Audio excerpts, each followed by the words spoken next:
Let me show you how to make this beautiful pencil dress with side ruffles. The inspiration was a sleeveless dress, but I made mine with tulip sleeves. So if you don't know how to make tulip sleeves, that's a bonus lesson for you. If this is your first time seeing my channel, don't forget to hit on that subscribe button because you're going to love it here. Now let's get straight into today's tutorial.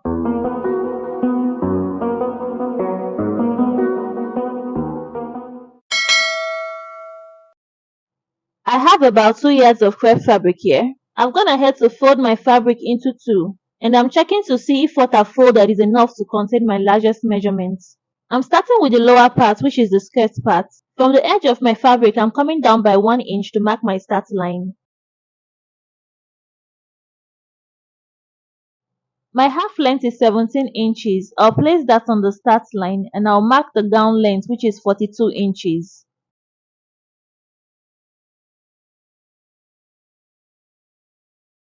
The next line I'm marking is my waist to actual knee measurements.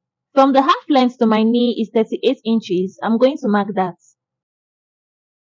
Next, I'm going to mark my hip line.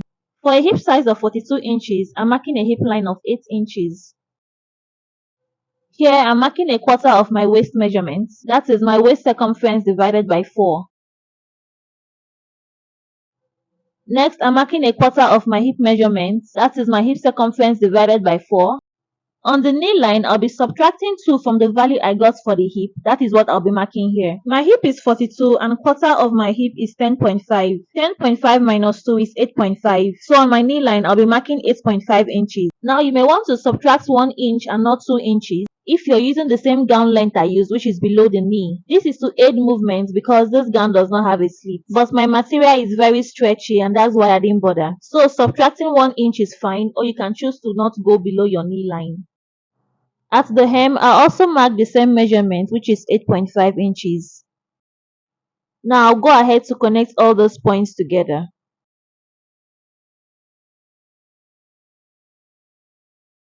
Here I'm just smoothing out all the sharp points. At the waistline, I'll come down by 1 inch and I will redraw my waistline. I'll go ahead to add my allowances all around this pattern. At the waistline, I'll add ½ inch. At the side, I'll add 1 inch. And at the hem, I'll add 1 inch. And then I'll cut it out. I'll set this aside to work on the back. My fabric is folded into two. I'm using the front panel to check if what I folded is enough and if there will be allowance for zipper. I'll come down by 1 inch to mark the start line, and I'll mark the same vertical measurements we marked in front. That is the hip line, the knee line, and the hem line. So just go ahead and repeat the same thing you did in front.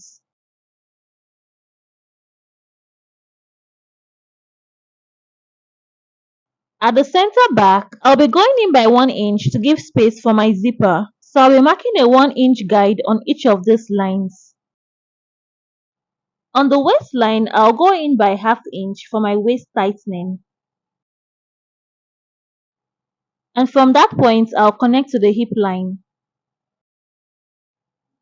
On the knee line and on the hem line, I'll be going in by 1 inch. Remember, for the front, we took out 2 inches from the side. But for the back, we want to spread these 2 inches between the center back and the side. That's why I'm marking 1 inch. So let's say for the front, you took out 1 inch. At the back, you'll be marking ½ inch. Hope you understand. I'll go ahead to connect all those points. This is now our new center back line, and it is now curved instead of being straight as our back side is not straight. It is from this line I'll be taking all my measurements. On the waistline, I'll mark a quarter of my waist measurements. On the hip line, I'll mark a quarter of my hip measurements. On the knee line, I'll mark 8.5 inches, and at the hem, I'll mark 8.5 inches. I'll connect all my points together and smoothing out all the sharp edges. At the center back, I'll come down by ½ inch on the waistline. This is also for back tightening to avoid zip bulge. And I'll redraw my waistline. I'll be adding my allowances all around. I'll add 1 inch for my zipper allowance, 1 inch at my side, half inch at my waist, and 1 inch at the hem, just the same way we did in front. I'll indicate my zipper just so I can identify it easily since both sides are curved. And then I'll go ahead to cut out this pattern.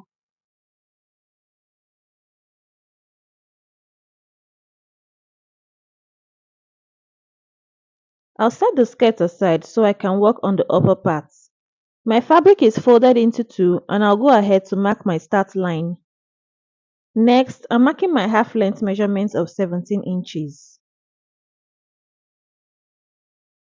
I'm marking my chest line, which is 9 inches.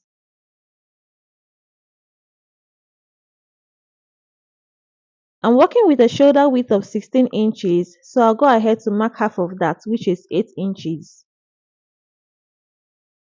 Next, I'm marking a quarter of my bust measurement here, that is my bust circumference divided by 4. On the waistline, I'll mark a quarter of my waist measurement. I won't be making use of that for this gown, and then I'll connect both points together. On the shoulder line, I'll be coming down by 1 inch for my shoulder slope. From the center front, I'll go in by 3 inches, and then I'll connect the points together. Next, I'll be drawing my armhole curve. From the chest line, I'll go up by 4 inches, and from that point, I'll come in by ½ inch, and then I'll draw out my curve. I'll be using a width of 3 inches and a depth of 3 inches for my front neckline. I'll go ahead to add my allowances all around this block. At the neckline, I'll add ½ inch. At the shoulder, I'll add ½ inch. Round the armhole, I'll add ½ inch. At the side, I'll add 1 inch. And at the waistline, I'll add ½ inch. I'll go ahead to cut out this pattern.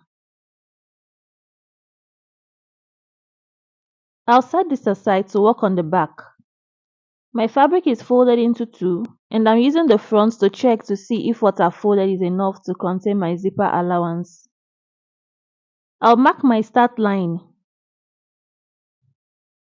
For my back half length measurement, I'll be using 15.5 inches. Our front half length is longer than our back half length because of the bust in front. And I know you'll be wondering how we're going to reconcile this difference in length since we didn't make use of any darts. I'll be showing you how to go about that if you continue watching. Next, I'll mark my chest line of 9 inches. At the center back, I'll be going in by 1 inch to get a straight line. This is for the zipper allowance. On the waistline, I'll go in by ½ inch for my back tightening. And then I'll redraw my center back line this way. This is now our new center back line, unlike the first straight line which we drew earlier. I'll be marking my shoulder width measurement of 8 inches. I'm taking this measurement from the initial straight line.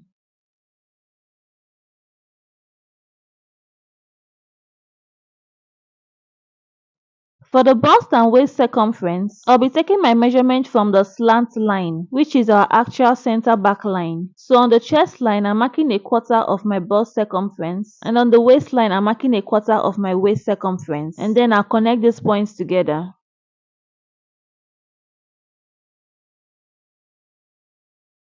I'll go ahead to mark my shoulder slope and draw my armhole just like we did in front. For the back neckline, I'll be using a width of 3 inches and a depth of 1 inch.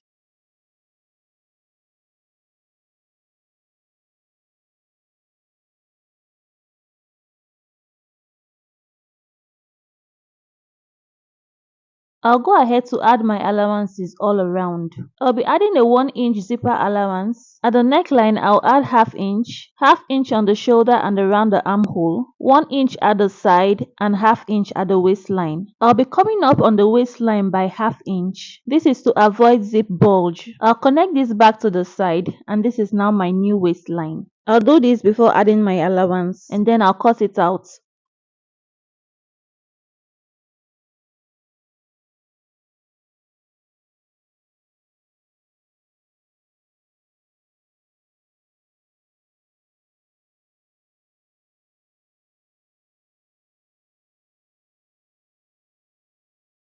Our front and back are ready. Now it's time to reconcile the difference in the half lengths.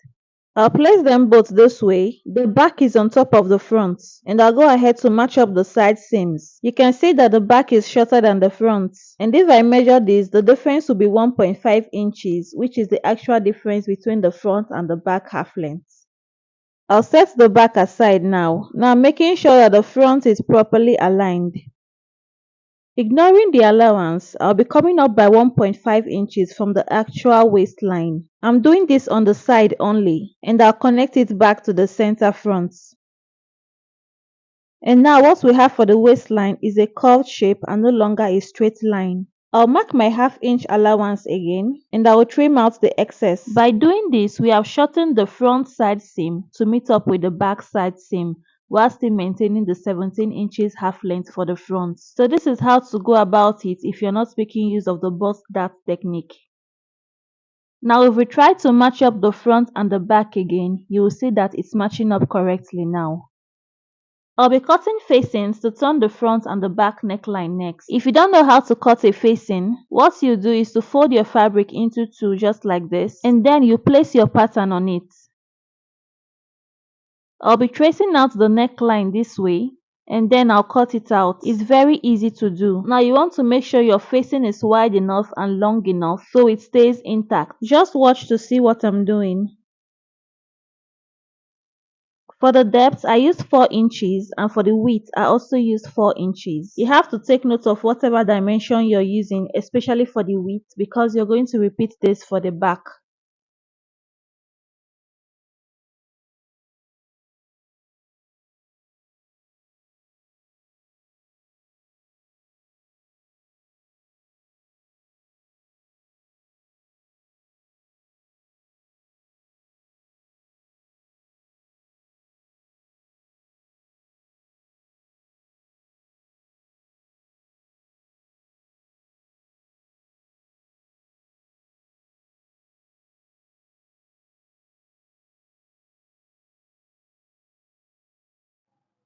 I'll be cutting the sleeves next. I'll be folding my fabric into two, and then I'll fold it into two again, making it 4. This way, I'll be cutting 2 sleeves at once instead of 1.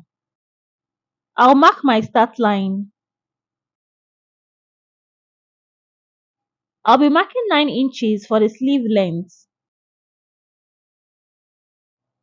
For the cap height, I'll come down by 6 inches because there's going to be a little puff on the sleeve. Next, I'll mark my chest line measurement, which is 8 inches. Remember your bust circumference divided by 6 plus 1.5 inches. That's the value I'm marking here. And I'll draw out my curve. Since the sleeve will be puff, it will need to have extra inches added to it. I'm just using the rest of what I have on my fabric, which is 2 inches. So you can use between 2 to 4 inches. But just know that the more allowance you have, the more fabric you will have to gather, and the higher your puff will be. At the hem, I'll also mark 8 inches. This is because this sleeve is not a fitted sleeve. I'll add 1 inch allowance and I'll connect the points together. I'll go ahead to add my allowances all around, and I'll cut it out.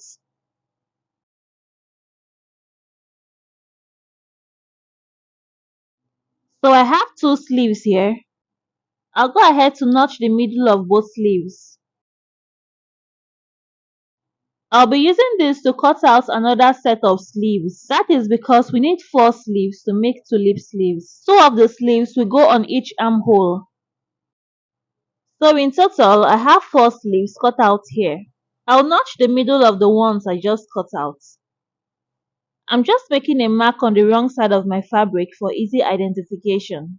The next thing I want to do is to shape my sleeve this way. I'll just draw out a curve like this. Just watch to see what I'm doing, and I'll cut it out.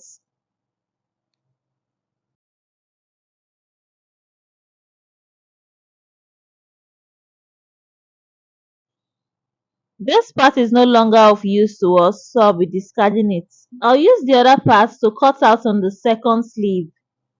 Place it right side facing right side or wrong side facing wrong side before you cut out, just so you don't end up cutting out the same thing. So these are the two sleeves and I'll be placing it this way to form my tulip sleeves. I'll make sure that the notch points align. I'll be using this to shape the remaining sleeves.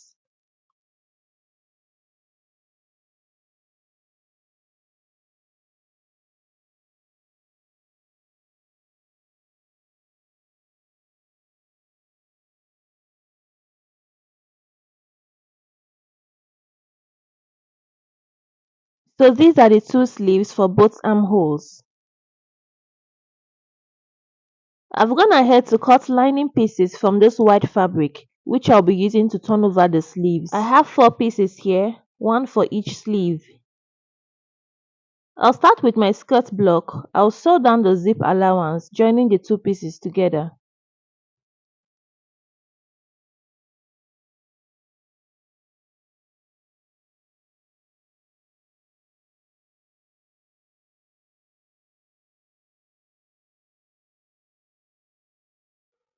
I'll press open my seam. I'll join the front to the back with the seam allowance that we kept.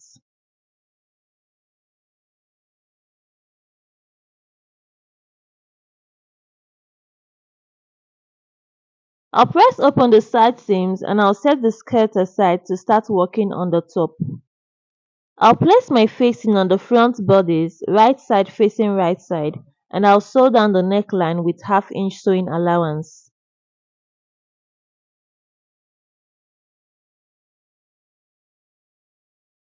I'll notch all around the neckline and I'll top stitch on the facing, making sure that my seam allowance is on the facing.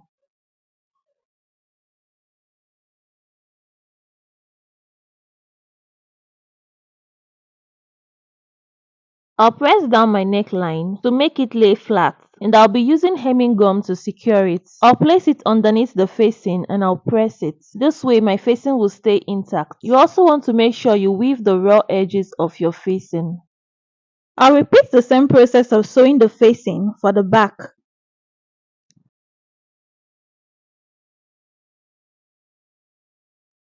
I'll leave a space of 1 inch before top stitching because I'll be opening it up later to fix in my zipper. Here I want to join my 2 back panels together on the zipper allowance. From the center back, I've opened up the facing by 1 inch, so I'll be able to sew down. This is the reason why I left 1 inch before starting my top stitch earlier. I'll go ahead to press open my seam and I'll press down my facing to make it flat. I'll be joining my front and back panel on the shoulder and on the sides with the necessary seam allowance. Our top and bottom are ready. Now I'll be joining them together on the waistline. I will open up my seams a little bit on the sides and on the zipper area. I'll do this on the skirt and on the top, so I'll be able to join them. I'll notch the midpoints of the front of the top and the skirt, and making sure that these points are properly aligned, I will join the waistline together.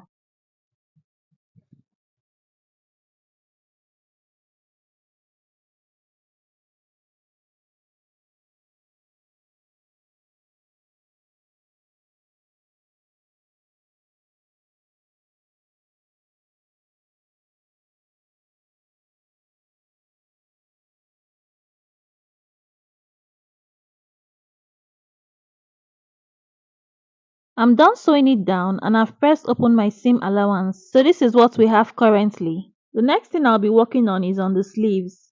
I'll be turning each of these sleeves with a white lining. I'll place them right side facing right side, making sure that the notches align, and I'll sew down the hem with half-inch sewing allowance. I'll notch all around it and I'll top stitch on the lining.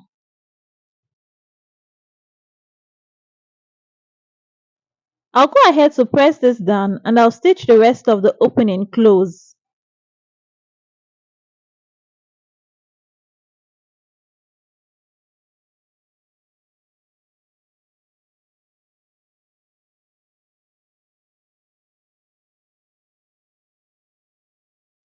I'll be putting both sides of the sleeves together. I'm just matching up my notch points And I'll use my pins to secure it before sewing it down.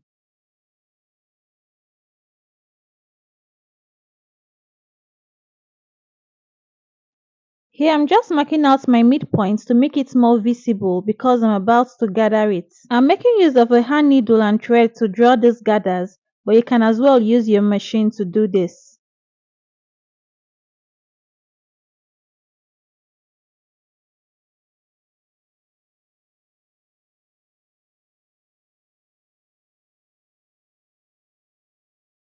You can see the puff effect on our sleeve. I'll go ahead to sew this onto my gown. I'm matching up that mark I made earlier to my shoulder seam line, and then I'll sew down my sleeve. Here I'm just checking if my sleeve fits into my armhole so I'll know if to adjust my gathers or not. My sleeve is a bit shorter than my armhole, so I'm just going to loosen my gathers a little bit.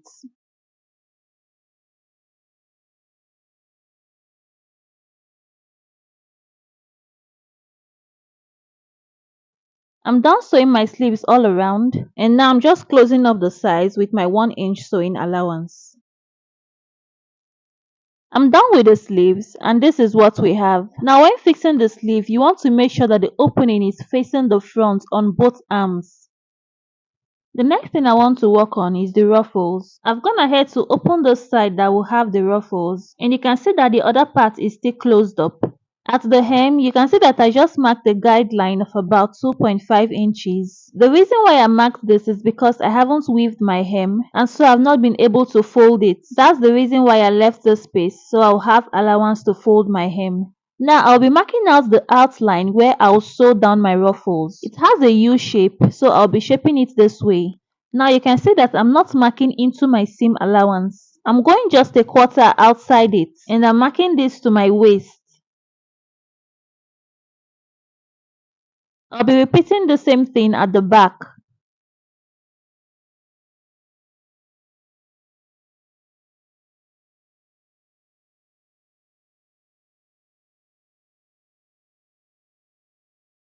I'll measure around this curve. This is the measurement I'll be using to cut out my ruffles.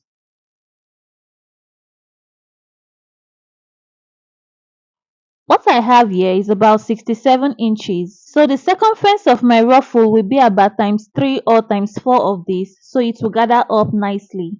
I'll be using this white crepe fabric that I used in lining the sleeves. Now you want to make use of a fabric that is not too heavy, so the ruffles will fall nicely. I'll be cutting it in form of a circle. I have about 3 yards of fabric here, and I'll be cutting 2 circles out of it to give me my desired fullness. I'll fold the entire width of the fabric into two. That is, I am folding it by the yardage.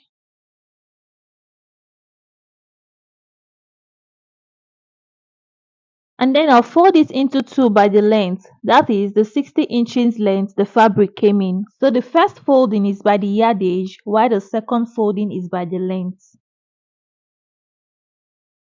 And then I'll fold it over again this way. This way, I'll be cutting the 2 circles at once. Now that we've folded our fabric, it's time to mark out the circle. The measurement we took earlier was 67 inches, and I said I'll be needing times 3 of that, or as much as my fabric can give me. 67 times 3 is 201, and I have about 8 folds of fabric here. I'll divide 201 by 8. That's about 25 inches. I'm just using my tape to roughly check which position can give me 25 inches or something close to that. And this is giving me a radius of about 8 inches, and I'll need a length of about 14 inches for the ruffles to achieve the length I want for the gown. So here I'm just checking to see if what is left is up to 14 inches, so I'll know if to adjust my measurements if my fabric is not up to it. Since I have enough, I'll go on to mark my 8 inches all around.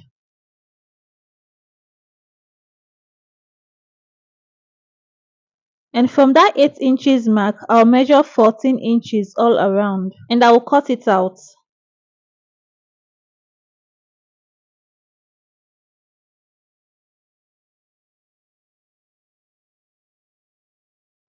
I'm done with the cutting, and I'll be opening up one of the sealed edges.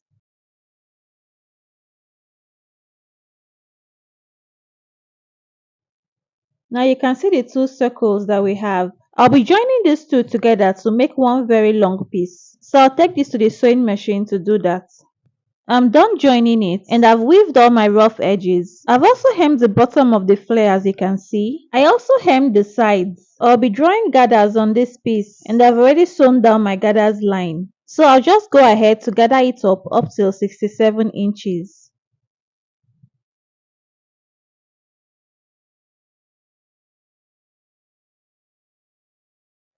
I'm measuring to check if what I have is up to 67 inches and I will adjust accordingly until I get the desired length. I've already weaved and hemmed my gown. Now it's time to sew the ruffles onto it. So following the guideline I drew earlier, I'll be placing my ruffles on that line and I will stitch it down all around the dress. I'll take this to the sewing machine to do that.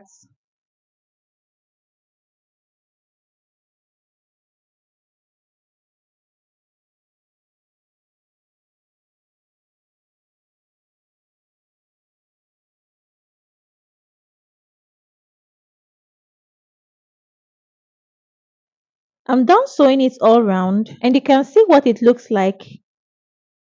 I'll be closing up the sides that we opened now. I'll go ahead and run a seam along the seam line which we had before, and I already fixed in my zipper before now. And this is the final look of the dress. If you've come this far, I hope you've learned something useful. Don't forget to hit the like button and let me know in the comment section. And if you're yet to subscribe, what are you waiting for? Hit on that subscribe button and turn on post notifications for more sewing tutorials like this. See you in the next tutorial. Bye!